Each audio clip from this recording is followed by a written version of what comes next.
Obasanjo said. And this is making reference to Peter Obi, and let me allow our viewers to see this. He says, one other important point to make about Peter Obi is that he's a needle with thread attached to it from north and south, and he may not get lost. In other words, he has people who can pull his ears if and when necessary. He has a young and able running mate with a clean track record of achievement both in public and private life. That statement has now been criticized as such that Obasanjo is perhaps seeing Peter Obi as a puppet that he can play around with as soon as he gets into office.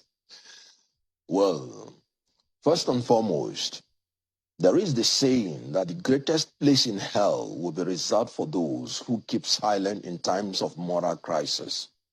Nigeria is going bad, not because of the violence of the bad people, but because of the silence of the good ones.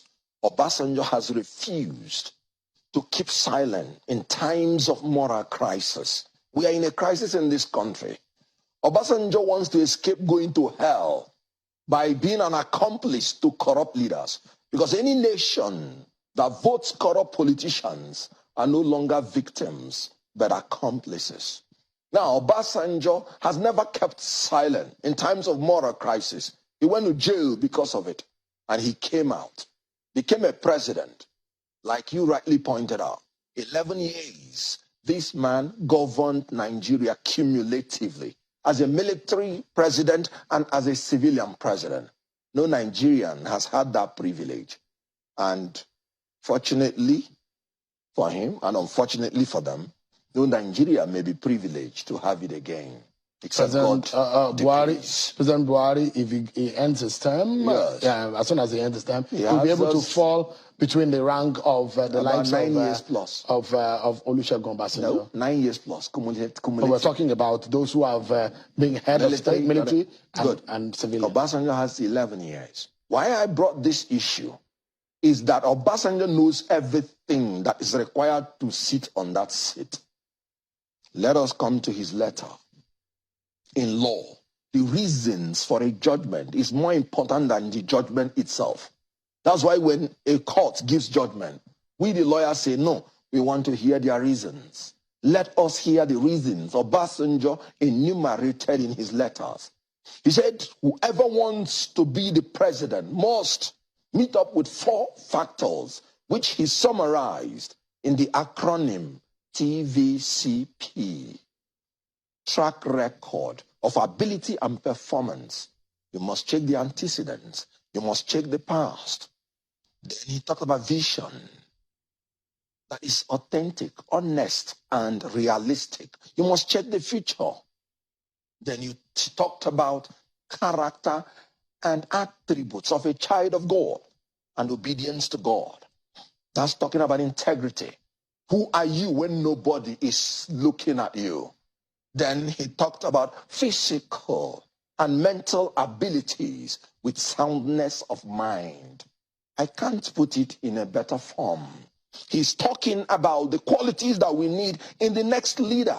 When I heard these gentlemen talk, I was really asking myself, is Obasanjo in the ticket in 2023? Because they were just talking about Obasanjo this, Obasanjo that. And we are talking about recruiting the next president of the Federal Republic of Nigeria. I will tell you what Obasanjo saw in P2B, and then you will do the matchmaking, and the Nigerians will do the judgment. Obasanjo saw in a man who has the capability to secure and unite this country. He did it in Anambra State. He secured Anambra State from being the worst secured state to the best by the confirmation of the IG of police then, Muhammad. He saw in P2B a man that will unite through not leaving anybody behind. No ethnic, no religious, no section will be left behind in P2B's judgment, in P2B's government. Obasanjo looked at P2B and saw a man that will shift emphasis from consumption to production through running a production-centered economy driven by agrarian revolution and export-oriented industrialization. Obasanjo saw in a man who will build world-class and expansive physical infrastructure, not through borrowing, but through integrated public-private partnership and entrepreneurial public sector governance.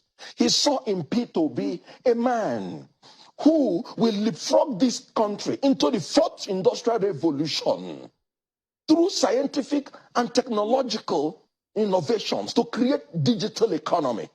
Obasanjo saw all these things and sat down and wrote a letter and said, if we want a Nigeria that should be redirected from poverty to prosperity, the only man that can do it is P2B. Let's take a breather. If you would allow you, no, just a moment. I will allow you to land on that point because you have not quite answered the question that I raised as to the reason why